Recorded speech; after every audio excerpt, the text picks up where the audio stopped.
Please welcome the first speaker tonight, Liliane Kuert, How Talents Program Demotivate Your Employees. Liliane, please. Merci.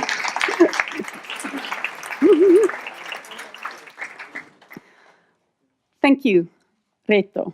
I just told my co-speaker that Reto is probably the most Swiss name you can have. So you're representing Switzerland. Thank you very much. And welcome from my side. Years ago, when I was working for a big Swiss company, my application for a talent program was rejected because I had not enough leadership experience.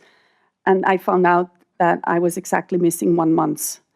And my supervisor then really tried to do some damage control. It was too late. The damage was done. She explains they have to stick to the rules, to the guidelines in order to provide the same, chances to everyone. And then she even tried to cheer me up by saying, you still should be happy because although you're not considered a talent, you're still a valuable employee. Even a great performer. And I was like, yeah, thank you very much. So I was, should I forward here? Yeah. So as you can imagine, I was pretty disappointed. And I thought it can't be that 1 month really defines whether I'm going to be part of an awesome talent program or not. I had a hard time to believe that. And anyway, why am I telling you this? Because probably you already guessed, I want to raise your awareness that you can actually really demotivate your employees with talent programs. Usually not the talents, but all the other ones.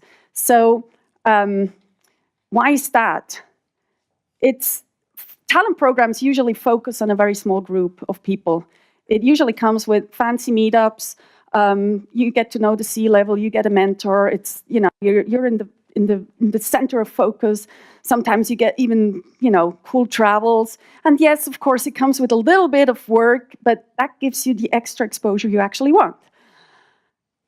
And as a classical trained musician, I'd like to draw the analogy to the classical orchestra to show you the effects of a talent program on your company. So what you see here is it's actually the Sydney Symphony Orchestra together with Anne-Sophie Mutter. She's the violinist, German violinist, and the conductor is Vladimir Ashkenazi. He has the dual citizenship of Russia and Iceland and actually lives in Switzerland. So and conducts in Sydney here. So who's the talent here? Who's considered a talent here? Yes. What's the role of the conductor? No, it's the C-level. He represents the C-level. And all the musicians in the orchestra are the so-called valuable performers or employees, right? So, great. So imagine you would have the same roles or the same rules in an orchestra than you have in a company. You would have a perfect soloist. You would have probably a conductor that steps by in the concert and just starts with a few first bars, and you would just have a shitty orchestra, not backing up the soloist. I mean, would you go to such a concert? Probably not, right? But why do we allow to have exactly that situation in the company? Because you actually need a great foundation to have talents, to support talents. And I currently work with Emmi, one of the biggest dairy companies in Europe.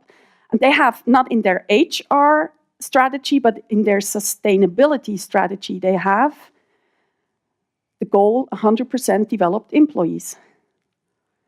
And that's exactly because you can't just do nothing anymore these days. Everyone has to be developed. Everyone needs to move forward because otherwise you get just crashed by the fast-moving world. So next time you invest thousands of Swiss francs and dollars in some fancy talent program, think about this. What are you going to do with all the rest? Thank you.